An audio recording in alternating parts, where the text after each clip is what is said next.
Guna membangkitkan semangat berolahraga sejak dini, Dinas Pendidikan Kota Palembang mulai memprogramkan setiap sekolah harus memiliki lapangan olahraga.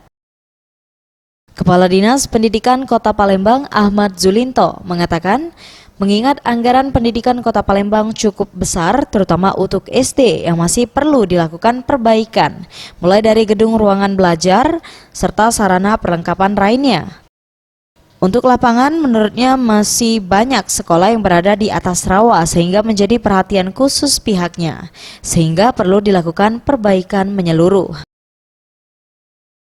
Jadi SD karena anak-anak untuk bermain itu masih banyak di tingkat SD, tentunya SD juga kita prioritaskan. Semua harus ada lapangan ke sekolah, jadi tidak ada main target-targetan. Kita harus motivasi untuk kepala sekolah, semua harus ciptakan tempat olahraga yang baik, tempat bermain yang baik. Kalau memang tempatnya seperti di tanah rawa, tentunya kami yang harus mengeluarkan dana APBD untuk pengecoran tempat mereka bermain. Itu sudah program Dinas Pendidikan. Anggaran pendidikan Kota Palembang mencapai 1,2 triliun rupiah.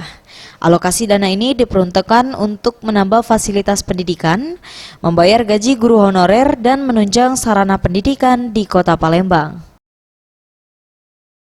Tim Liputan, Sriwijaya TV.